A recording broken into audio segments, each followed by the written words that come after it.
Foundation ডিজাইনের আজকের ক্লাসে আমরা দেখবো যে কিভাবে আমরা ইসেন্ট্রিক ফুটিং এবং কনসেন্ট্রিক ফুটিং ডিজাইন করতে চাই। এখন আমাদের এখানে দেখতেছেন যে ফুটিংটা আছে, সেই ফুটিংটা হলো একটা কনসেন্ট্রিক ফুটিং।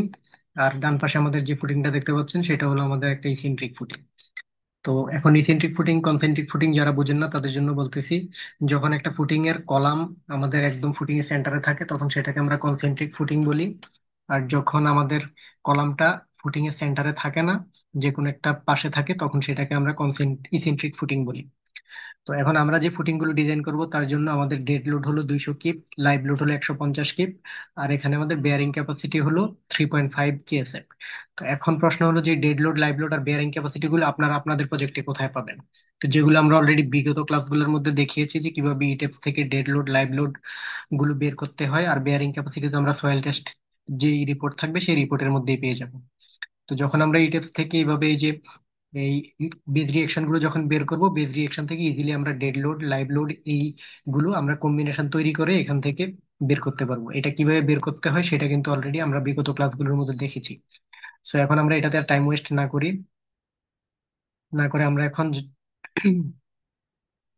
যে ফুটিং গুলো ডিজাইন করবো সেগুলো নিয়ে ইয়ে করি। এখন আমাদের যে এখানে যে ফুটিং গুলো আছে, প্রথমে আমরা এখানে কনসেন্ট্রিক যে ফুটিংটা আছে সেই ফুটিংটা আমরা প্রথমে ডিজাইন করবো, তারপরে আমরা ইসেন্ট্রিক ফুটিংটা ডিজাইন করব। তো এখন এই ফুটিং ডিজাইন করার জন্য আমরা টুলস হিসেবে ব্যবহার করবো এসডি ফাউন্ডেশনকে। তো এসডি ফাউন্ডেশন যখন আমরা ওপেন করব তখন আমাদের এমন একটা ইউজার ইন্টারফেস আসবে, যে ইন্টারফেসের প্রত্যেকটা ফাংশন আমাদের জানা খুব জরুরি জরুরি তার জন্য আমরা এখন একটু দেখি যে এখানে কি কি আসলে আছে। প্রথমে এখানে যদি দেখি, আমরা জিওমেট্রি আছে, লোড আছে, ম্যাটেরিয়াল আছে, রিইনফোর্সমেন্ট আছে, আর হলো জেনারেল সেকশন আছে, যেখানে এটা আমাদের খুব ইম্পর্টেন্ট কিছু না আমাদের জন্য, এটার দিকে মনোযোগ না দিলেও চলবে। এখন জিওমেট্রির মধ্যে দেখেন ফুটিং এর জিওমেট্রি দেওয়ার জন্য বলছে, তারপরে হলো আমাদের কলামের জিওমেট্রি দেওয়ার জন্য বলতেছে। আর এই লোডের ক্ষেত্রে যখন আসবো তখন dead load, live load, roof live load, snow load, wind load, seismic load, এই লোড গুলো দেওয়ার জন্য আমাদের এখানে বক্স আছে।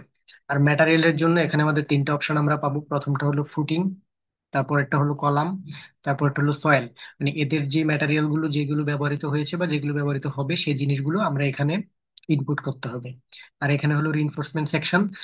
যখন আমাদের এই যে ফুটিংটা ডিজাইন করার ক্ষেত্রে আমরা কি কি রিইনফোর্সমেন্ট কতটুকু ব্যবহার করতে চাই, কিভাবে ব্যবহার করতে চাই, সেইগুলো আমরা এই রিইনফোর্সমেন্ট সেকশনের মধ্যে ইনপুট দিব।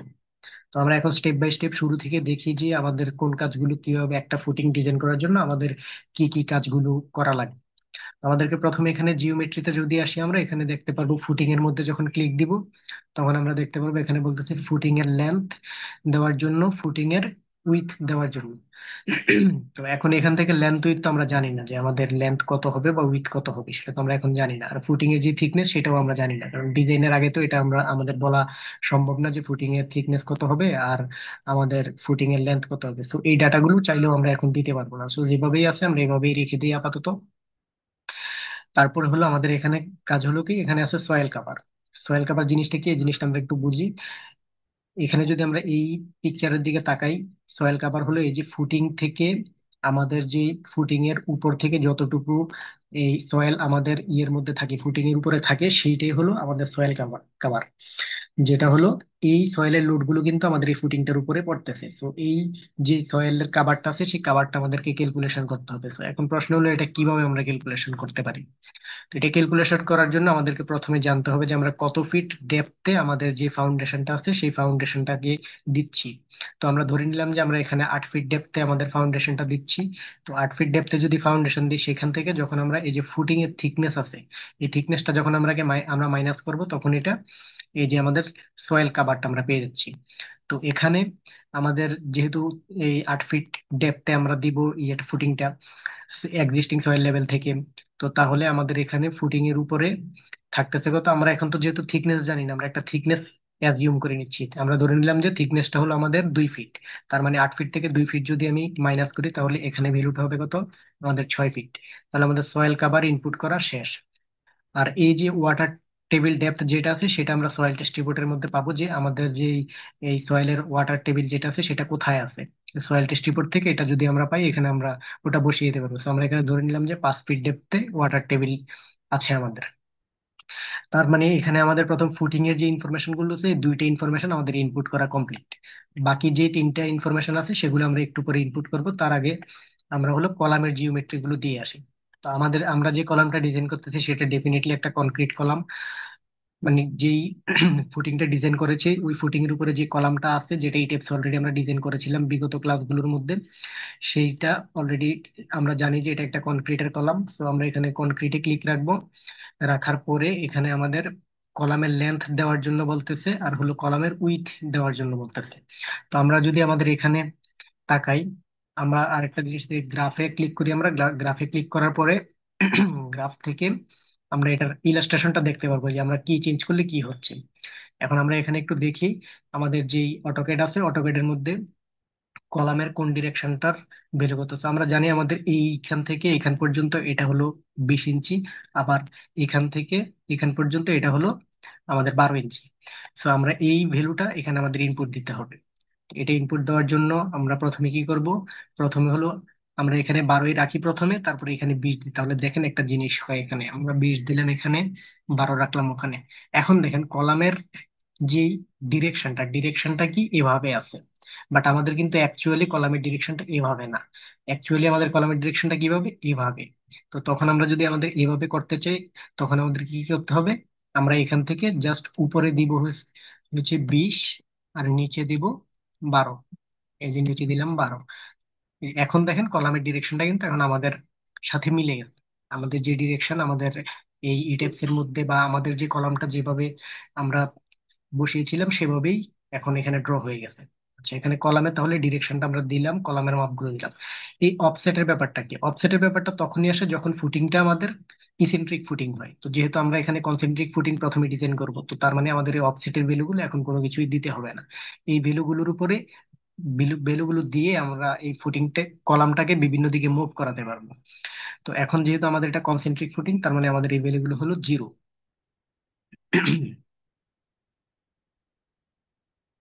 এখানে কলামের ডাটাগুলো দেওয়ার পরে আমাদের কাজ হলো এখন এখানে লোডের ডাটাগুলো আমরা দেবো। তো লোডের ডাটাগুলো দেওয়ার জন্য এখানে dead load, live load, roof live load, এই ডাটাগুলো এখানে আছে। তো আমরা এখান থেকে ডেড লোডের ভ্যালুটা দিই। আমাদের ডেড লোড কত, আমাদের ডেড লোড হলো এখানে 200 কিপ। তো সেটার জন্য আমরা এখানে ডেড লোডটা দিই, ডেড লোডটা ইনপুট করি। আর লাইভ লোড কত, 150।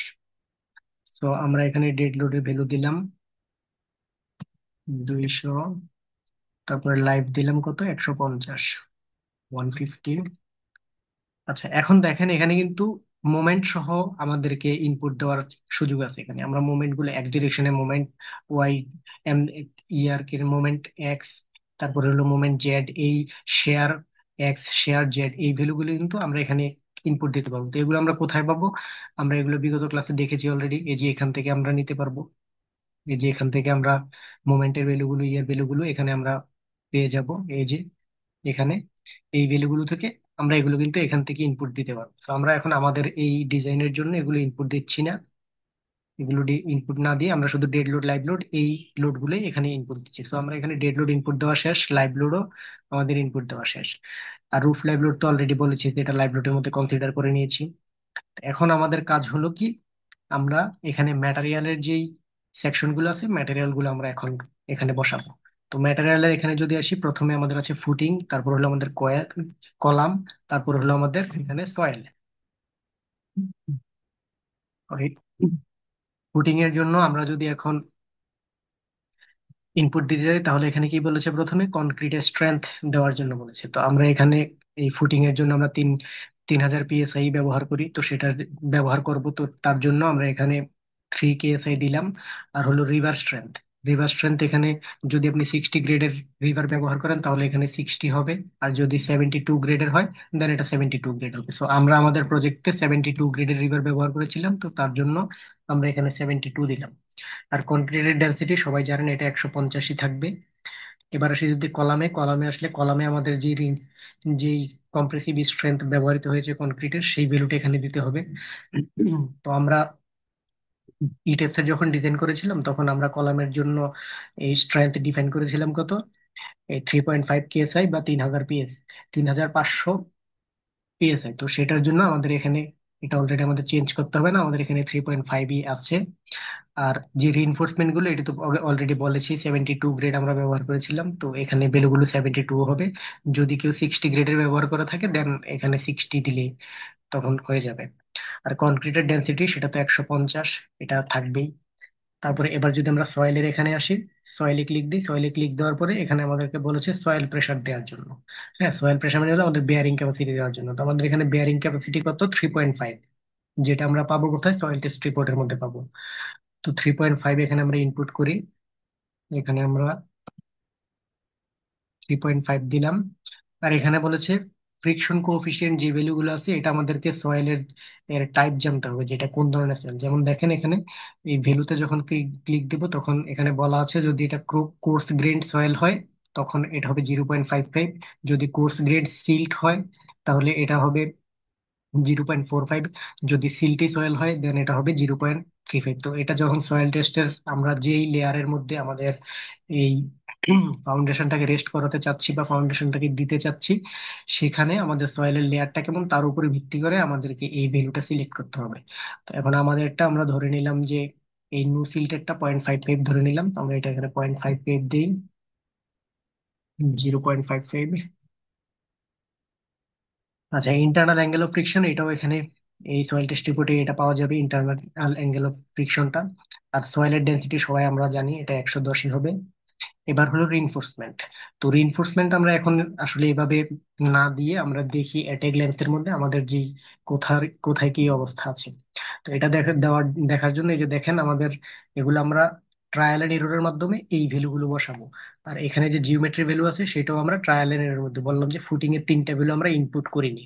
তো যে ভ্যালুগুলো ইনপুট করিনি সেগুলোকে আমরা এখন ট্রায়াল এন্ড এররের মাধ্যমে এগুলো ইনপুট করব।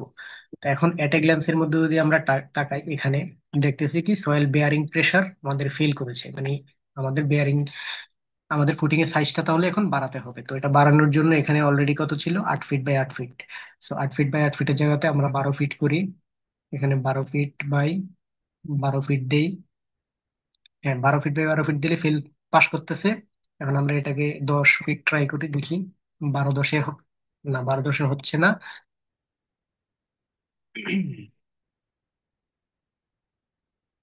12 10-এ হচ্ছে না, তার মানে আমরা এখন এটাকে 12 বাই 12 দিচ্ছি। আচ্ছা, এখন দেখেন এখন কিন্তু আমাদের এই যে সয়েল বেয়ারিং প্রেসারে পাশ করে গেছে। হ্যাঁ, সয়েল বেয়ারিং প্রেসারে পাশ করার পরে আমরা এখানে দেখি আমাদের আর কোথায় ফেল করতেছে। এই যে আমাদের শেয়ার ডিজাইন, এটাতে ওয়ান ওয়ে শেয়ারে ফেল করতেছে, পাঞ্চিং শেয়ারে ফেল করতেছে। তো এখন এগুলোকে আমাদের যদি পাশ করাতে হয়, আমরা জানি যে punching share, one way share এগুলোতে যখন ফেল করবে তখন আমাদের কাজ হলো আমাদেরকে থিকনেস বাড়াতে হবে। তো থিকনেস বাড়ানোর জন্য আমাদের এটা 12 আছে, আমরা এখন একটু 15 ইঞ্চি দিয়ে দিয়ে দেখি পাশ করে কিনা। 15তেও পাশ করে না, আমরা এটাকে 20 ইঞ্চি দিয়ে ট্রাই করে দেখি পাশ করে কিনা। 20 ইঞ্চি যখন দিচ্ছি তখন আমাদের ওয়ান ওয়ে শেয়ারটা পাস করতেছে, বাট পাঞ্চিং কিন্তু পাস করতেছে না, তার মানে আমাদেরকে আরো বাড়াতে হবে। তো আরো বাড়ানোর জন্য আমরা যদি এখন 22 ইঞ্চি দিই তাহলে পাস করে কিনা দেখি। তাও পাস করতেছে না। আমরা এবার এটাকে 24 ইঞ্চি দিই। 24 ইঞ্চি দিলাম, এই যে এখন এটা পাস করতেছে। ঠিক আছে, আমাদের এই যে ওয়ান ওয়ে শেয়ার এবং পাঞ্চিং শেয়ার, এই শেয়ার গুলো এখন এটা পাস করেছে, তার মানে এখানে শেয়ার ডিজাইনে এটা ওকে আছে। তাহলে এখন আর ফেল আছে কোথায়? এখন দেখেন রিইনফোর্সমেন্টের এখানে আমাদের ফেল আছে। তো আমাদেরকে রিইনফোর্সমেন্টের এখানে ফেল গুলোকে পাশ করাতে হলে কি করতে হবে? আমাদের রিইনফোর্সমেন্টে যেতে হবে। রিইনফোর্সমেন্টে আমরা গিয়ে এখানে যে ফুটিং আছে, ফুটিং এর যে রিইনফোর্সমেন্ট, সেখান থেকে আমরা ফুটিং এর কাভার, এই যে কনক্রিটের ক্লিয়ার কাভার আছে সেই ক্লিয়ার কাভারটা আমরা এখানে 3 ইঞ্চি। এটা যেহেতু সাবস্ট্রাকচারাল কম্পোনেন্ট, সবাই জানেন যে সাবস্ট্রাকচারে ফুটিং এ আমাদের কনক্রিটের কাভার বেশি হয়। তো এটা এখানে সাবস্ট্রাকচারাল কম্পোনেন্ট দেখে এখানে এটা 3 ইঞ্চি, এটা চেঞ্জ করা লাগবে না, এটা ডিফল্টই 3 ইঞ্চি থাকবে। এখন এখানে বলেছে এক্স বার সাইজ আর হলো ওয়াই বার সাইজ বা জেড বার সাইজ। তো এখন এক্স ডিরেকশনে আমরা কত নাম্বার বার ব্যবহার করতে চাইতেছি। হ্যাঁ, তো সেটার জন্য এখানে বারের নাম্বার গুলো আছে, এখান থেকে আমরা যদি 4 নাম্বার বার কেউ ব্যবহার করতে চায় তাহলে 4 সিলেক্ট করবে, 5 নাম্বার বার ব্যবহার করতে চাইলে 5 সিলেক্ট করবে। সিমিলারলি জেড ডিরেকশনের ক্ষেত্রেও যে যত বার ব্যবহার করতে চাই তত সিলেক্ট করতে হবে। তো আমরা এখানে 5 নাম্বার বারই সিলেক্ট করলাম। করার পরে এখানে কি এটা হলো বার নাম্বার। ঠিক আছে, এই যে 5 4 যেটা আছে এটা হলো বার নাম্বার। তো এখন আমাদের নাম্বার গুলো আমরা একটু বাড়িয়ে দেখি যে আমাদের এটা পাস করে কিনা, আমরা এই এই ভ্যালু গুলো পাস হয় কিনা। আমরা 5-এর জায়গাতে দিলাম 8, এখানেও দিই আমরা 8, তাও আমাদের পাশ করতেছে না। তো যেহেতু পাশ করে না, আমরা এখানে 10 দিই, এখানেও 10 দিই, তাও পাশ করতেছে না। এটা অনেক ডিফারেন্স আছে, তো এটা একটু বাড়িয়ে দিই আমরা। এখানে আমরা 18 দেই, এখানেও আমরা 18 দিই। দেখেন, 18 যখন দিচ্ছি তখন আমাদের পাশ করতেছে, কিন্তু এটা তাও ফেল আছে। হ্যাঁ, তো এটা যেহেতু ফেল আছে, আমরা এখন এটাকে পাশ করানোর জন্য এখানে আমরা 20 দেই।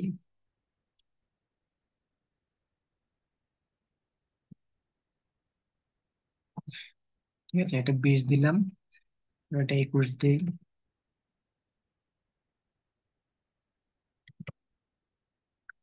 দেখেন এখন কিন্তু সবগুলা পাশ করেছে। হ্যাঁ, তো এখন যেহেতু সবগুলা পাশ করেছে, তার মানে আমাদের ডিজাইনের যে ইয়েটা আছে, এখন দেখেন এটা 0.96, তার মানে আমাদের ইকোনমিও ঠিক আছে, এটা পাশও করেছে। তো এখন এটার যদি ডিটেলিংটা আমরা দেখতে চাই, ডিটেলিংটা দেখার জন্য আমরা এই যে গ্রাফে ক্লিক দিব। গ্রাফে ক্লিক দেওয়ার পরে যে কনস্ট্রাকশন, যদি এখানে ক্লিক থাকে দেন আমাদেরকে কনস্ট্রাকশনে ক্লিক দিয়ে আসতে হবে। তো কনস্ট্রাকশনে ক্লিক ক্লিক দেওয়ার পরে এখানে দেখতেছি কি আমাদের যে ফুটিংটা, এই ফুটিংটা হলো এখানে এদিকে 12 ফিট, এদিকে 12 ফিট। সো এখন 12 ফিট বাই 12 ফিটের যে ফুটিংটা আছে, সেই ফুটিংটার মধ্যে আমাদের এখানে এই রিইনফোর্সমেন্ট গুলো কি, এই যে এই ডিরেকশনের রিইনফোর্সমেন্ট হলো আমাদের 21টা 5 নাম্বার বার দিতে হবে, আর এই ডিরেকশনও সেম আমাদের 21টা 5 নাম্বার বার দিতে হবে। তো যেহেতু এখন আমাদেরকে 21টা নাম্বার, এখান থেকে যদি আমরা স্পেসিং বের করতে চাই, দেন আমাদেরকে কি করতে হবে, এই যে এই বারটার স্পেসিং যদি বের করতে চাই, তাহলে এই বারটা বসবে কোন ডিরেকশনে, এই ডিরেকশনে বসবে। তার মানে এখানে হলো এই যে 12 ফিট, তো 12 ফিটকে আমরা প্রথমে ইঞ্চিতে নেই। 12 ফিটকে ইঞ্চিতে নিলে আমরা জানি যে 12 12 144 হয়। 144কে আমরা কত দিয়ে ভাগ দিব, যেহেতু এখানে 21টা বার পড়বে, তার মানে আমরা 21 দিয়ে ভাগ দিলাম, ডিভাইডেড বাই 21 দিয়ে ভাগ দেওয়ার পরে আসতে কত, 6.5 ইঞ্চির মতো আসবে। 6.5 ইঞ্চি সেন্টার টু সেন্টার ইয়ে হবে, আমাদের ডিস্টেন্স হবে স্পেসিংটা। তো এইভাবে আমরা একটা কনসেন্ট্রিক ফুটিং ডিজাইন করতে পারি। এখন প্রশ্ন হলো যদি ইসিনট্রিক হয়, যেমন আমাদের যে এখানে এই ফুটিংটা, এখানে দেখেন লোডও সব সমান, বেয়ারিং ক্যাপাসিটিও সমান, তার মানে আগের যে ইনপুট গুলো আমরা দিয়েছি ওই ইনপুট গুলোতে আমাদের চেঞ্জ করতে হবে না। এখন আমরা জাস্ট হচ্ছে কলামের যে পজিশনটা, সেই পজিশনটা চেঞ্জ করা লাগবে, কারণ আমাদের যেহেতু লোড গুলো এক। তার মানে আগে যদি লোড গুলো ভিন্ন হয়, তাহলে আমরা কিভাবে প্রোভাইড করব, এতক্ষণ যেভাবে দেখিয়েছি ওভাবে আমাদেরকে লোড গুলো বা অন্যান্য যে ডিটেলস গুলো, সেই ডিটেলস গুলো আমাদেরকে প্রোভাইড করতে হবে। তো এখন যেহেতু আমাদের এটা একটা, এখন আমরা কনসেন্ট্রিকে ডিজাইন করব, কনসেন্ট্রিকে ডিজাইন করা যেহেতু আমাদের শেষ, আমরা এখন ইসেন্ট্রিকে ডিজাইন করব। তো তার জন্য আমরা জিওমেট্রিতে আসি। জিওমেট্রিতে আসার পরে আগে আমাদের যে কলামটাতে কনসেন্ট্রিক, তার জিওমেট্রিটা আমরা ঠিক করি। তো সেটার জন্য যাব কোথায়, কলামে, কারণ কলামটাই তো তার পজিশন চেঞ্জ করেছে। তো এখন আমরা অফসেটে যাব। ঠিক আছে, অফসেটে যাওয়ার পরে আমরা দেখবো যে কলামটা কতটুকু অফসেট করেছে, সেটা একটু দেখি আমরা। এখানে যদি আমরা এইখান থেকে কলামের যে সেন্টার, এটা এই সেন্টার থেকে সে ফুটিং এর সেন্টার থেকে তো 10 ইঞ্চি অফসেট করেছে। ঠিক আছে, তো 10 ইঞ্চি যেহেতু অফসেট করেছে, তার মানে আমরা এখানে এখানে বসাবো। এটা কোন ডিরেকশন, এটা এক্স। দেখেন, কলামটাকে যদি এদিকে নিতে হয় তাহলে এক্স এ ভ্যালু বসাতে হবে, যদি কলামটাকে এদিকে নিতে হয় তাহলে জেড এ ভ্যালু বসাতে হবে। এখানে ডিরেকশন জেড এর মধ্যে, জেড ডিরেকশনে বসাতে হবে। তো আমাদের কলামটা আমরা এদিকে নিতে চাচ্ছি, তার মানে আমরা এখন ভ্যালু বসাবো হলো এক্স এ। তো 10 ইঞ্চি বসাবো। এই যে বসাই, দেখেন চেঞ্জ হয়ে যাবে। এই যে দেখেন, এখন কিন্তু আমাদের যে এই অটোকেটে যে ড্রয়িংটা আছে, যেভাবে আমরা চাচ্ছিলাম সেই অনুযায়ী কিন্তু আমাদের এখানে এটা চলে আসছে। ঠিক আছে, যদি কেউ এটাকে এদিকেও নিতে চায়, দেন আবার যদি আমরা এদিকে 10 ইঞ্চি দেই, তাহলে দেখেন এই যে 10 ইঞ্চি দিলাম, দিলে দেখেন এবার এই যে এদিকে চলে আসছে। তো আমরা আমাদের যে ড্রয়িংটা সেটার মতো আমরা করি, করার জন্য আমরা এখানে দিতে হবে 0। আচ্ছা, দিলাম। এটা এখন মিলেছে। এখন আমাদেরকে এটাই গ্ল্যান্স থেকে দেখতে হবে কোনটা পাস করলো আর কোনটা ফেল করলো। দেখেন আমাদের এখানে রিইনফোর্সমেন্টে এখন দেখাচ্ছে কোনো ফেল নাই, তার মানে এখানে আমাদের ফেল আছে কোথায়, ফেল হলো এই বেয়ারিং প্রেসারে, মানে বেয়ারিং ক্যাপাসিটির এখানে আমাদের ফেল দেখাচ্ছে। তো বেয়ারিং ক্যাপাসিটিতে ফেল দেখালে আমাদের, আমরা কি জানি, ফুটিং এর সাইজ বাড়াতে হয়। তো এই ফুটিং এর সাইজে আমরা আসলাম। আসার পরে এখানে যে 12 ফিট ছিল, আমরা এক্স ডিরেকশন ইয়ে করছি, এক্স ডিরেকশনটা আমরা 13 ফিট দিয়ে দেখি পাস করে কিনা। 13 দিলাম, পাশ করে না। 14 দেই, 14 দেই, 14তে এখনো পাশ করে নাই। এটাকে আমরা 15 দিই এখন। দেখেন, 15 দেওয়ার পরে পাশ করে গেছে, কিন্তু রিইনফোর্সমেন্টে ফেল আছে। ঠিক আছে, তো এখন আমাদের রিইনফোর্সমেন্টের ফেলটা তাহলে ঠিক করতে হবে, তার জন্য যেতে হবে কোথায়, রিইনফোর্সমেন্টে। রিইনফোর্সমেন্টে যাওয়ার পরে এখানে আমরা এই যে রিইনফোর্সমেন্টের পরিমাণ বাড়াই, আমরা এখানে এই 22টা ব্যবহার করি, এখানে 22টা ব্যবহার করি, হবে না, এখানে আমরা 25টা ব্যবহার করি। 25টা যদি ব্যবহার করি তাহলে হচ্ছে প্রায়, তাহলে এখানে আমরা এবার 26টা দিই। 26টা দিলে পাশ করে যাবে। এই যে দেখেন এখন কিন্তু আমাদের এগুলা সব পাশ করে গেছে। তো আমাদের যখন আমরা ইসেন্ট্রিক করেছিলাম তখন আমাদের প্রবলেম ছিল কোথায়? প্রবলেম ছিল হলো বেয়ারিং প্রেসারের জন্য ফুটিং এর সাইজ আমাদেরকে বাড়াতে হয়েছে। আরেকটা কাজ করতেছি, রিইনফোর্সমেন্টের এখানে এসে ইয়ে করতে হয়েছে। তো এখন দেখেন আমরা যদি এই গ্রাফে যাই, গ্রাফে গেলে কি দেখতে পাচ্ছি? এদিকে আমাদের যেই ফুটিংটা আছে সেটা হলো 15 ফিট, এদিকে হলো 12 ফিট। ঠিক আছে। তো এখন এইদিকে হলো কি 26টা 5 নম্বর বার এইভাবে বসবে, আর হলো আর 22টা 5 নম্বর বার এইভাবে বসবে, এই ডিরেকশনে বসবে। ঠিক আছে, এ বি দিয়ে এখানে বোঝানো আছে। তো দেখতে পাচ্ছেন যে একই সাথে আমরা এক এক ইয়ের মধ্যেই কিভাবে মানে এসডি ফাউন্ডেশন দিয়ে কিভাবে আমরা একটা কনসেন্ট্রিক ফুটিং ডিজাইন করি, অথবা কিভাবে একটা ইসেন্ট্রিক ফুটিং ডিজাইন করতে হয়, এইভাবে আমাদের প্রজেক্টে যতগুলো এই ফুটিং আছে, যদি এটা ফুটিং ফাউন্ডেশনে হয় দেন আমরা এভাবে ডিজাইন করতে পারবো। আবার এই সফটওয়্যারটার মাধ্যমে আমরা কম্বাইন ফুটিং, তারপরে বা অন্যান্য যে ফাইল ফাউন্ডেশন, সবগুলোই আমরা এখানে করতে পারবো। তো এই হলো আমাদের ফুটিং ডিজাইনের ক্লাস।